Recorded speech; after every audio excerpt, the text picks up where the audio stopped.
Os seres vivos são compostos essencialmente de carbono, oxigênio, nitrogênio e enxofre.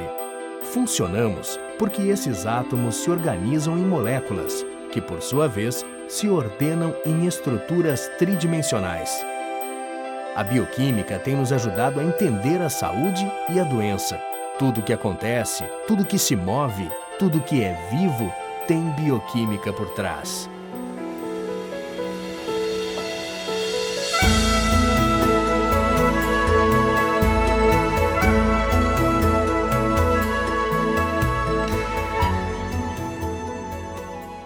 A história da bioquímica, de certa forma, começou não em São Paulo,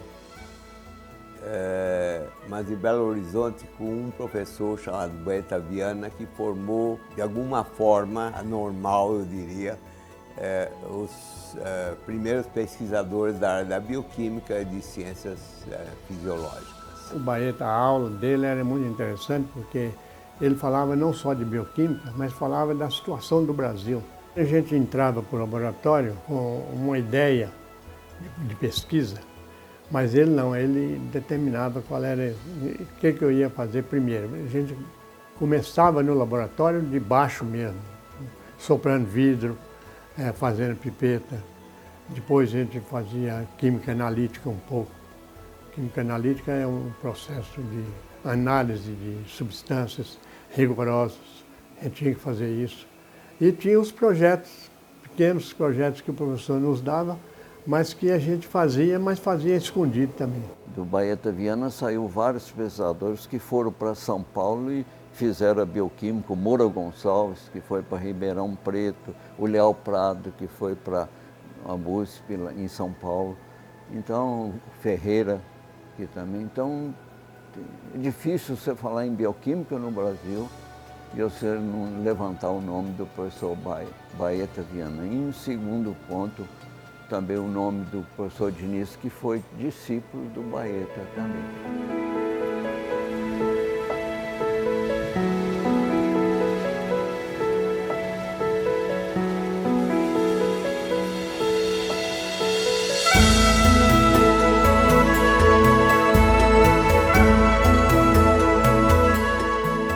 A bioquímica, ela começa a se estabelecer como departamentos já depois da Lei de Diretrizes Básicas, que é 1966, a primeira.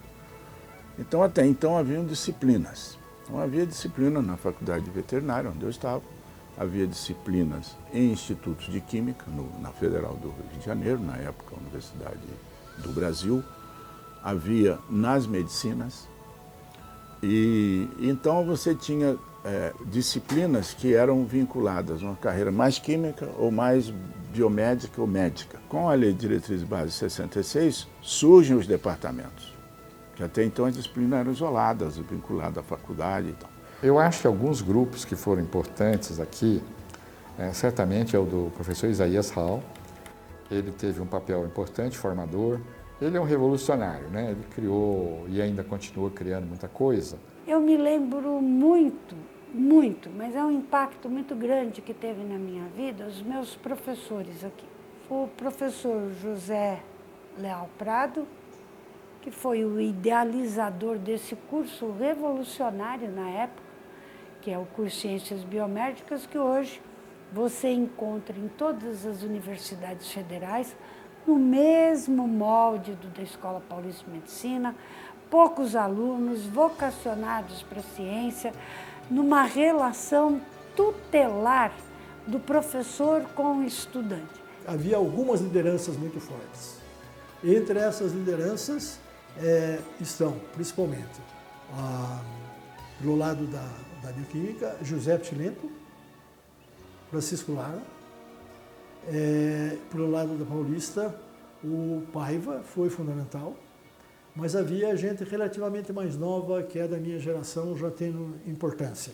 Quer dizer, no momento que o Colli descreve a primeira proteína glicosilada com açúcar da superfície do trypanosoma, isso, apesar de todas as coisas que aconteceram, isso é um impacto mundial importante.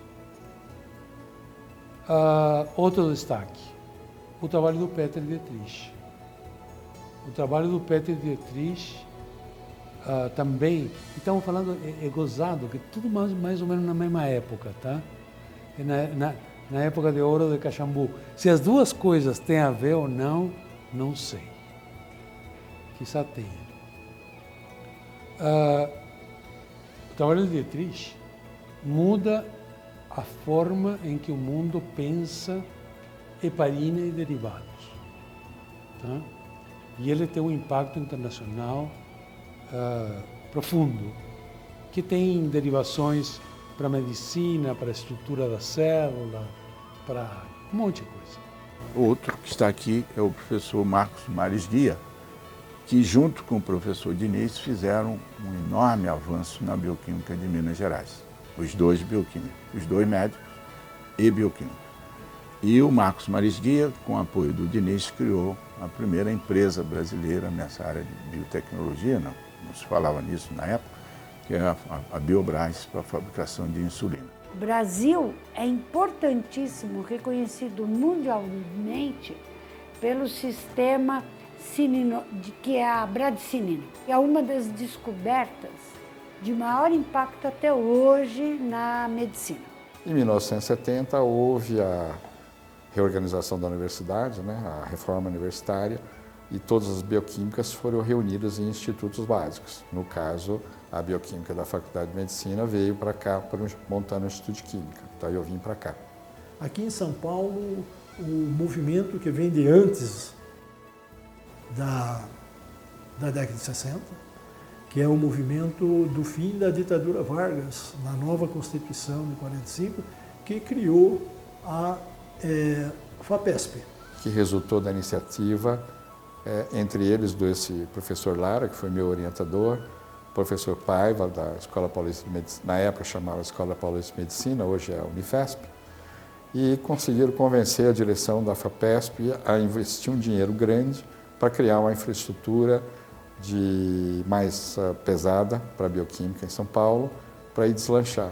E foi um projeto interessante porque, entre as suas características, tinha o fato de que ele tinha um acompanhamento de uma auditoria internacional. As condições de desenvolvimento, investimento aqui no Rio de Janeiro sempre foram muito difíceis. Apesar disso, o Leopoldo, particularmente falando do Leopoldo, teve a capacidade de trabalhar junto à FINEP, na época, que eram os órgãos que poderiam financiar uma quantidade importante na pesquisa.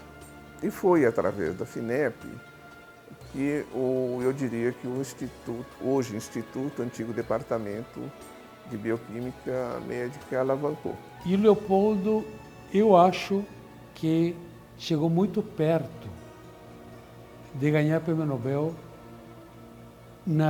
no momento em que ele descobre um assunto relacionado com biotransformação de energia, que deu o Prêmio Nobel a 3 ou 4 cientistas, a 3 cientistas dos Estados Unidos.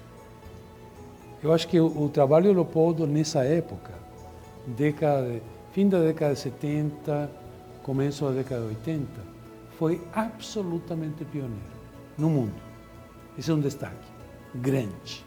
Eu sou testemunha disso porque eu imagino que o professor Demés, na época que eu estava fazendo o meu pós-doc no exterior e circulava bastante em congressos internacionais, eu sentia maior orgulho, né, de ver que tinha um brasileiro próximo da minha área, né, que era ele trabalhando com a TPase de cálcio. Os números são impressionantes. O Leopoldo, ele treinou 30 mestres, 30 doutores e publicou cerca de 200 artigos científicos de altíssima qualidade. Por aí dá para ver a grande influência e a importância da atividade do professor Leopoldo na ciência brasileira. Houve uma pressão para que eu fosse no Prêmio Nobel, para dividir com os colos que descobriu a sódio potássio TPase. Mas aí tem sempre um jogo de política, etc. Eu não me apercebia, porque primeiro queria que eu ficasse com o professor Boia, porque ele levava o principal chefe da comissão todo ano para passar tempo nos Estados Unidos, com ele, etc., dando todo o conforto. Tinha um lobbyzinho, né? Mas independente disso, ele era muito bom mesmo. E aí o Boia acabou ganhando o Prêmio Nobel. E aí ele veio até aqui porque havia uma divergência de opinião sobre as coisas. E aí eu escrevi para ele, olha, há uma certa divergência entre o que o senhor diz e o que eu digo. Evidentemente, o senhor deve estar adiantado, eu devo estar fazendo algum erro. Você não gostaria de vir até aqui? Nós pagamos tudo. Naquela época havia dinheiro para isso. Ele veio. Teve um retrato com a gente e tal, foi para a bancada comigo, reproduziu os experimentos e disse, você está certo. Você está certo. E aí começou a lenda que eu tinha sido aluno dele. Que ele não desfazia.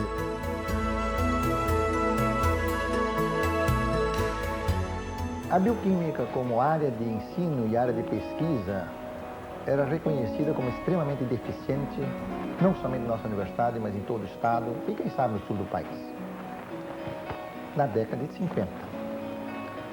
Quando começamos em 59, em março, o trabalho na Faculdade de Medicina, não encontramos nem infraestrutura física, nem equipamento, e muito menos recurso humano. A bioquímica hoje goza, antes de mais nada, este prestígio, este reconhecimento, quem sabe pelo primeiro fator, que é a coesão do grupo, a formação de pessoas que têm um objetivo comum, convergente, para efeito da pesquisa e do ensino, e antes de mais nada, de estruturação e qualificação de uma universidade que pretende ser moderna e pretende ser igual a qualquer universidade em qualquer lugar do mundo. E a bioquímica nossa certamente contribuiu com seu pinhão nesse propósito. A SBPC, que é uma Sociedade Brasileira para o Progresso da Ciência, é criada em 48, essa sociedade para discutir, não para competir com as sociedades existentes, mas para fazer algo a mais, congregar sociedades para a educação, para a ciência e para políticas importantes. À medida em que ficou mais dura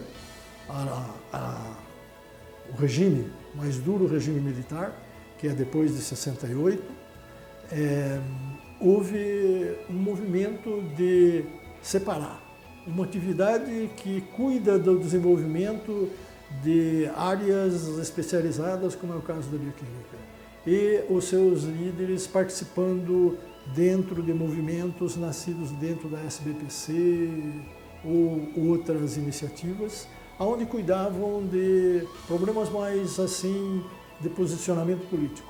E outro, cuidar de como desenvolver uma área que é importante, seja o que for, o Brasil vai precisar disso. Então, alguns começaram a pensar em fundar uma sociedade, foi fundada. A bem da verdade, quando teve-se a ideia de criar a Sociedade Brasileira de Bioquímica, foi o professor Carlos Ribeiro Diniz.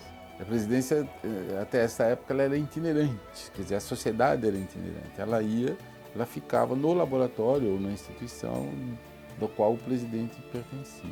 Porque a diretoria mudava de cidade. E quando mudava de cidade, mudava a secretaria. E os congressos eram feitos dentro da reunião anual da SBPC. Mas o problema é que as necessidades de discussão da disciplina eram tais que já a SBPC não atendia porque eram muitas disciplinas. E o que aconteceu, por exemplo, naquele ano, que foi 70, em Salvador, que é um lugar muito atraente, as pessoas não iam nas reuniões, né? Estavam todos vendo igrejas por ali, né? Então não ia o palestrante, não ia o assistente, quem tinha que assistir, não ia nem o projetista que tinha que projetar, não tinha ninguém. Isso me lembro bem que eu disse.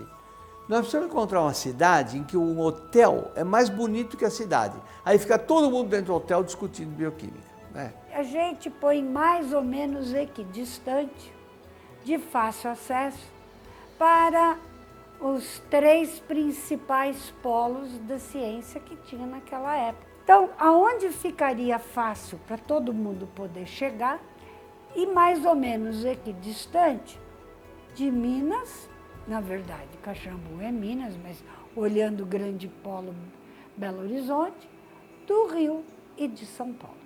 Então, em 72, houve o primeiro congresso da Nova Era, em Caxambu, que o Diniz organizou como presidente.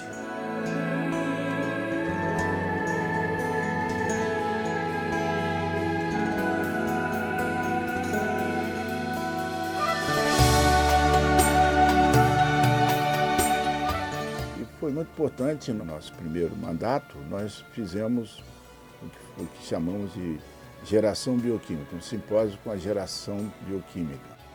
A geração Caxambu, na verdade. E eu lembro que nós fomos para Caxambu e num carro, num troço grande que antigamente o Giovanni tinha, foi eu, o Diniz, o Enio, o Marcos Mariguia, fomos para Caxambu para organizar o congresso. Então, quando nós estávamos no meio do caminho até, eu letei o dinheiro, mas nós estamos de mão banana, não temos nada para fazer. Né? Então nós passamos numa livraria e compramos uma opção dessas pastas de escritório, arrumamos o vexame para pelo menos entregar alguma coisa com algumas ideias que a gente tinha para cada membro do Comechamo. Nós chegamos à noite no hotel, né? As pessoas se encontraram e marcaram uma reunião para a manhã seguinte, tipo 8h30 ou 9 horas. Havia apenas 40 pessoas lá naquele hotel. Não tinha nenhum programa. Ele apenas disse, quem trabalha com proteínas, levante a mão. Então, metade levantou a mão. Ele falou, vai para aquela sala. Os outros vão para outra sala. Era isso. A bioquímica era isso. Tanto que o ponto de encontro, né, como dizia o Louis Green, né, o Green dizia, te encontro no meu escritório. O escritório do professor Louis Green era uma mesinha ali do lado do bar tomando caipirinha. Então a coisa começava, né, logo depois do almoço, né? Então as conversas eram sempre no entorno das mesas, na caipirinha, na conversa. Não tinha salas, o espaço era mínimo. A gente pegou a ala velha do Hotel Glória, não era no lugar chique, era a ala velha onde se adaptou.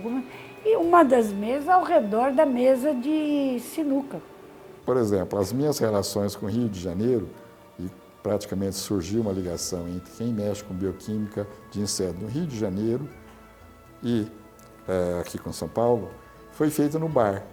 O primeiro protocolo de fazer uma experiência conjunta foi feita com entusiasmo danado, depois de umas caipirinhas, em guardanapo, nesse bar. Foi com o professor Eloy Garcia, do Rio de Janeiro, nós combinamos uma série de experimentos ali, fizemos protocolos. E eu tive a felicidade realmente de participar desse negócio, que com toda a desorganização, que o Diniz também era desorganizado, conseguimos fazer uma coisa e daí para frente começou a se fazer as reuniões da sociedade brasileira. Se você quer entender o crescimento da bioquímica, tem que entender esses primeiros anos. E essa capacidade que tivemos, todos nós, de construir uma comunidade aberta, em que as relações pessoais eram extremamente fáceis, em que a crítica científica era aguda e a caipirinha ou chá, dependendo da tua vontade, era perfeitamente permitida entre colegas depois de ter uma discussão científica aguda. E claramente tem muitas coisas curiosas desse período. Tinha a boate que a gente frequentava lá, uma boate bem modesta no começo, né, onde vários casamentos surgiram ali. Né? A conversa no bar da piscina, o atabaque do Colli, o pessoal tocando violão e a gente cantando até de madrugada. Olha, eu só tenho memórias boas de Caxambu. Eu gosto muito de música, então eu sempre levei um atabaque e sempre tem alguém que toca violão e a gente tocava um sambinha, noitadas e tal. Isso também é típico de Caxambu. Mas agora em Foz do Iguaçu já não dá mais, porque quem é que vai levar um tambor no meio de um avião assim? Não é possível mais, né? E desde o começo, estrangeiros convidados e que ficavam deliciados com a nossa capacidade de falar ciência de verdade durante o dia, ir na piscina, continuar falando ciência à tarde, dançar até as sei lá que horas. E depois tinha o futebol, né? O Colli era o nosso grande goleiro, o Garmelin jogava muito bem. Né? Várias pessoas acabaram quebrando perna. Era muito arriscado jogar contra o Luiz Juliano. Era ruim de futebol, mas estava sempre, participava, porque era muito divertido. Nos congressos, quando eles eram menores, as pessoas chegavam mais próximas umas das outras. Né? E o fim de Caxambu traz uma mudança psicológica gigante. Já não tem mais o professor Colli tocando atabaque, tá? Que era um símbolo de Caxambu. Nem eu dançando no rancho. Bom, tudo bem. Tinha vários símbolos, tá? E isso perde. Nós ficamos lá em Caxambu por muito tempo. Nós só saímos em 2005, pelo fato de lá a sociedade tinha crescido muito, era impossível ficar lá. De fato, a criação da Sociedade Brasileira de Bioquímica, ou a sua recriação em 1972 pelo professor Diniz, esse ato dele, essa decisão dele, que levou-nos todos para Caxambu e ficamos muitos anos lá, foi muito importante para estabelecer, né, o que a bioquímica é hoje. Como a bioquímica cresceu, eu acredito que na década de 90 já existia cerca de 2.000 participantes, né? Caxambu passou a viver momentos muito importantes dentro da ciência brasileira, não só pela bioquímica, porque outras sociedades acompanharam a bioquímica e começaram a realizar seus congressos também em Caxambu. Quer dizer, o que reflete o crescimento da ciência no Brasil. Em 70 foi criada a pós-graduação pela CAPES, não é? O famoso parecer Sucupira, enfim. A década de 60 foi rica em inovações que deram certo. Então, a bioquímica brasileira, eu tenho muito orgulho, ela concentra uma qualificação muito grande. Mas isso foi conquistado com muito sacrifício e muita determinação dos fundadores. A SBPq é razoavelmente antiga, mas ela começou a funcionar em formas, vamos dizer, mais contínua a partir de 1967, quando foi criado um estatuto. Por aí, pelo ano 77, 78, fixa a secretaria em São Paulo, independente do fato que o presidente é de outros estados. Quer dizer, há uma preocupação da SBPq que ela seja nacional. Então, as direções circulam pelo país. Esse período coincide com o momento em que está nascendo a biologia molecular.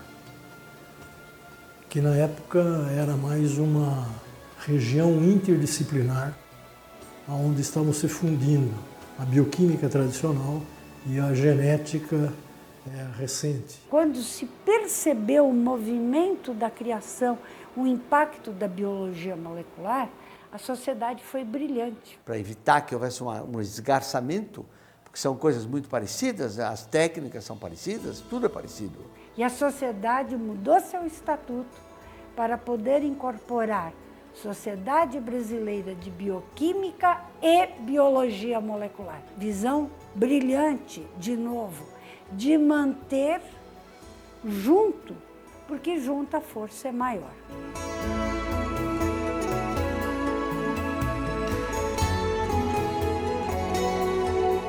A bioquímica impactou para além da bioquímica. Hoje é rotina, mas eu me lembro do primeiro contador de cintilação líquida para contar radioatividade beta, chegando na nossa instituição e chegando na USP. As primeiras ultracentrífugas, isso não existia, era a novidade. Foi na SBBQ que a gente passou a encontrar as pessoas com quem a gente podia dialogar e construir parcerias, aprender bioquímica de verdade. A reunião, ela é um canal de comunicação do país inteiro que tem interesse em bioquímica. Realmente ele é representativo. Então, muitas interações surgiram e floresceram dentro da SBBQ. Hoje a bioquímica, como o resto de outras disciplinas, ficaram muito interdisciplinares, né? Ou seja, muitas outras áreas utilizam as metodologias da bioquímica, de modo que ela impacta muitos outros segmentos, né? E isso era de esperar mesmo. Eu dei o exemplo da biotecnologia, a grande maioria dos métodos são métodos bioquímicos, mas isso também tem na imunologia, na genética, né? na farmacologia. Antes, o hospital era um lugar que só se cuidava do sujeito, operava. E hoje eles estão desenvolvendo pesquisa real, de imagem, etc., que são extremamente úteis para a comunidade. Eu acho que a nova geração de bioquímicos no Brasil está mais preparada do que estávamos nós, porque éramos menos, para aumentar o nível geral e, ao mesmo tempo, ter mais destaques. Falta muito a fazer. Ainda há que plantar muita competência na região do centro do Brasil, do norte, mas isso é uma questão de tempo. E tem agora os desafios da biotecnologia, os desafios de desenvolvimento do país. A secretaria da SBBQ, eu dizia, ela sempre foi tratar muito bem os jovens, né? Acho que a SBBQ aprendeu logo que é na juventude que está o segredo e a força da sociedade. Ela tem realmente feito um esforço para trazer uma quantidade significante de cientistas estrangeiros para os nossos congressos, isso ao longo dos anos. Então, por exemplo, na América Latina, a gente tem acordos com a Sociedade Pan-Americana de Bioquímica e Biologia Molecular, com a Sociedade Uruguaia, com a Sociedade Chilena. Já na Europa, nós temos acordos formalizados, assinados, né, com a Sociedade Portuguesa de Bioquímica e de Biologia Molecular, com a Sociedade Britânica, com a FEBS. A FEBS é a Federação Europeia de Bioquímica e Biologia Molecular, e finalmente com a Sociedade ou União Internacional de Bioquímica, que é a chamada IUBMB. Além desses acordos bilaterais, a gente faz simpósios conjuntos nas reuniões anuais da SBBQ. Esse tipo de coisa traz muito cientista jovem e mais consolidado, estrangeiro, para o Brasil. E os estudantes nossos têm mais oportunidade para fazer intercâmbios com esses pesquisadores e outros laboratórios de países diversos. A meu ver, é uma política correta de interesse não somente da bioquímica, mas eu acho da ciência brasileira como um todo, internacionalizar. Eu acredito que seja esse o papel da Sociedade Brasileira de Bioquímica, né? Quer dizer, divulgar a ciência, intercâmbio de pesquisadores, oportunidade para jovens cientistas apresentarem seus trabalhos. Eu acho que essa é uma atividade muito importante da Sociedade Brasileira de Bioquímica. O estímulo que ela sempre dedicou aos nossos jovens desde a iniciação científica. Bioquímica está em tudo. É a química da vida. Interação é o segredo da vida. E interação é o segredo da bioquímica.